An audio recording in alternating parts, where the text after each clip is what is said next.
Welcome to The Explainer. Today, we are diving straight into a fascinating case study that honestly demands our absolute sharpest analytical rigor. We're looking at Gnarfard's incredible 2-year journey. Now look, it's incredibly easy to just glance at some raw metrics and instantly misclassify an experience as a failure. But we are going to frame this entirely differently today. This is absolutely not a story of defeat. What we have here is a methodologically rigorous masterclass in audience architecture. We're going to deconstruct the exact mechanics of what happens when massive, sustained creative output collides head-on with the cold realities of algorithmic discovery. Okay, let's dive into this by anchoring ourselves to the sheer weight of Gnarfard's dedication. 730. That is 730 consecutive days of grinding, literally 2 full years of showing up. And it is absolutely vital that we approach this number with deep, genuine empathy. This wasn't some passing phase, It wasn't a weekend hobby you pick up and drop. This was an immense lived experience of waking up every single day with the ambition to share knowledge, to build something meaningful, and to consistently put real value out into the world, day after day after day. Now, what's really interesting about this slide is the sheer immense volume of work it represents. 321 meticulously crafted guides. I mean, do the math on that.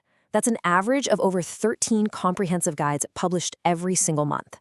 We're talking about thousands upon thousands of hours spent writing, editing, formatting, and publishing.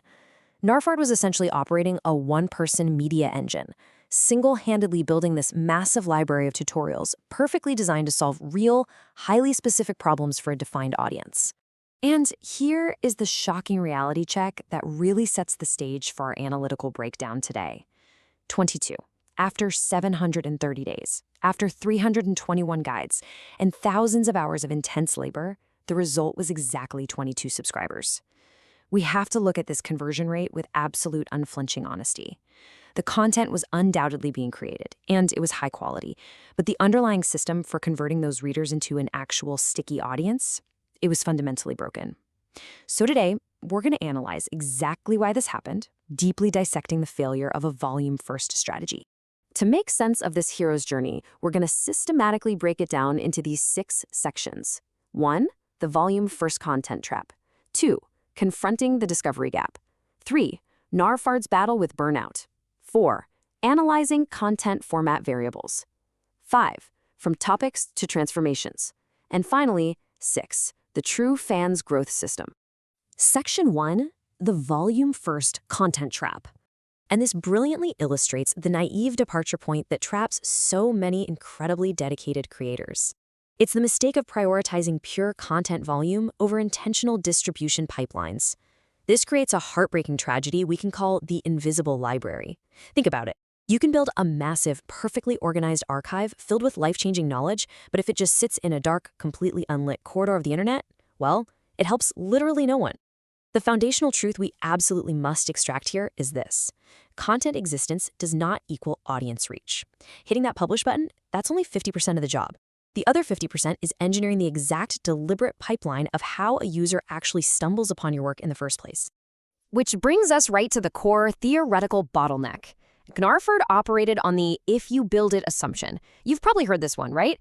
It's the incredibly costly, pervasive belief that if you just put your head down and focus on making a guide a 10 out of 10 in quality, well, that quality will somehow magically do all the marketing for you. The audience will just naturally follow the work. But here's the reality check. Algorithms don't automatically know your guide is amazing. Without SEO optimization, without networking, without active, aggressive distribution, an exceptional piece of work can easily sit at a dozen views forever. Output alone is just not a strategy. Section 2.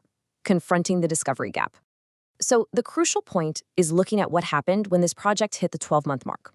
A full 12 months into the project, the traffic remained totally stagnant. The massive archive of content existed, but the audience simply did not. And this forces us to stop and ask a deeply critical theoretical question.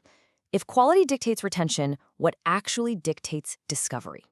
You see, high quality and consistency, those are incredible retention tools. They are the things that keep a viewer glued to the page once they actually arrive, but they do not bring people through the front door. Packaging, algorithmic signals, searchability, thumbnails, those are the actual bottlenecks. Because if the platform system doesn't know exactly who to show your work to, it just stops testing it entirely, no matter how profoundly incredible the information inside actually is. Let's move to and see how this builds across the actual timeline.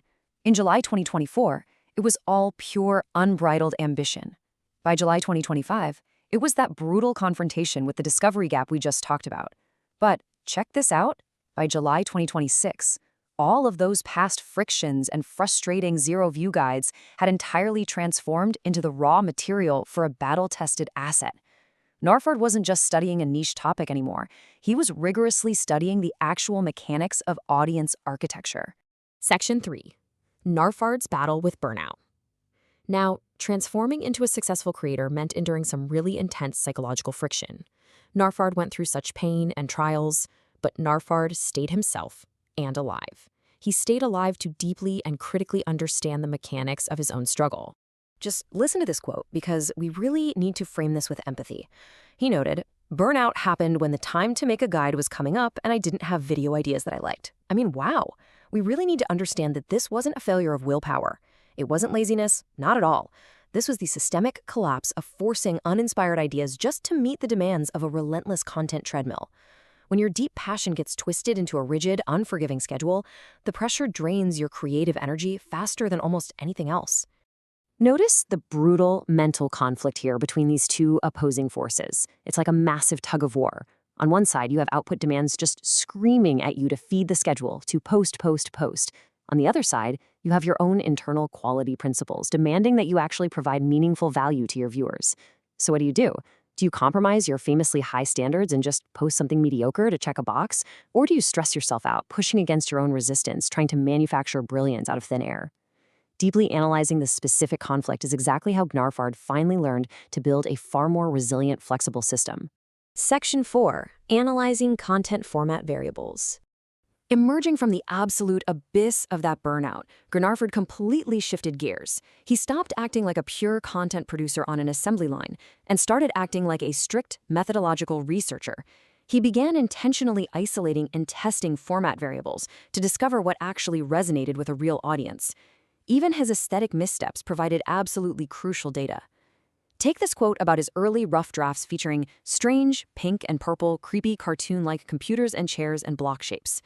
Now sure, they might seem a little funny in hindsight, but listen, they were vital sandbox experiments. They were totally necessary tests to figure out exactly what visual aesthetic lowered the barrier of entry for viewers while setting the right professional tone.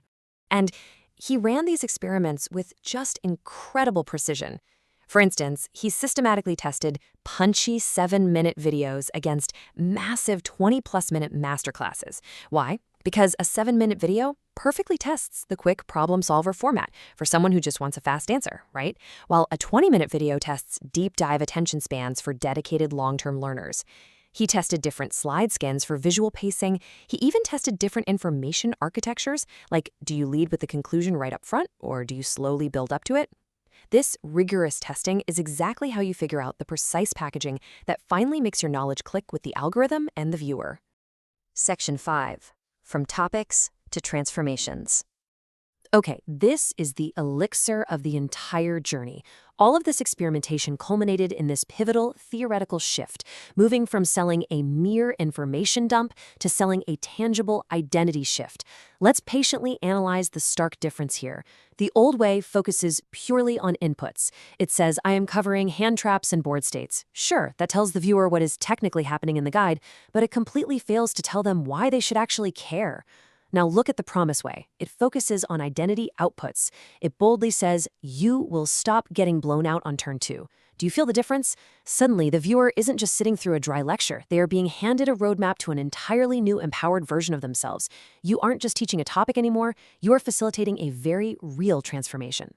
It all comes down to this classic, unshakable analogy. People do not buy the drill because they want a drill. They buy it because they want a hole in the wall. This perfectly highlights the fuzzy promise problem. If your readers don't immediately, instantly, understand what outcome they stand to gain from your work, they're just going to consume your content and leave. The conversion rate to a loyal subscriber will remain near zero. You have to explicitly paint a crystal clear picture of their finished result. Section 6. The True Fans Growth System. This profound realization led to a completely new, resilient mindset, fully shifting him from a volume-focused creator to a highly intentional audience builder. Gnarfard said, I am secretly so happy to see some views or one or two views, they stay for some time, which is awesome. I want to say that with the tremendous gravitas it deserves. Being genuinely, truly happy that one or two real human beings pulled up a chair to listen to you, that is a creator superpower. It honors the actual 22 humans behind the screen who chose to stay. Because remember, platforms look for retention. And when you optimize for making those two people stay and genuinely benefit, you are building the exact quality metrics that algorithms will eventually reward. So, with that rock-solid mindset firmly in place, here is the concrete roadmap for the next 3-2-1 guides to finally push past that 30-view wall. Step 1, build real discovery systems. Focus aggressively on SEO and search-driven answers. Go exactly to where people are already looking for help. Step 2, activate the archive. Don't just let 3-2-1 incredible guides rot in the dark. Curate them, tag them, and deploy them contextually. And Step 3, community leverage. Show up for other small creators, build partnerships, and expand your reach deliberately instead of just mindlessly expanding your output. You can think of it kind of like a complex highway intersection. Scale without strategy is just noise. Your content is basically a vehicle, right? But it needs a deliberate infrastructure of intersecting roads, curation networks, and strategic distribution channels to actually arrive at its intended destination. The goal is no longer just wildly producing more content. The goal is multiplying your reach through precise, highly intentional direction. Which brings us to the ultimate, highly provocative question you absolutely must ask yourself today, based entirely on Gnarfard's hard-earned wisdom. Are you just building a massive, invisible archive of noise? Or are you taking the time to strategically engineer a bridge directly to the exact people whose lives you actually want to transform? Thanks for joining us on this explainer, and we will see you next time.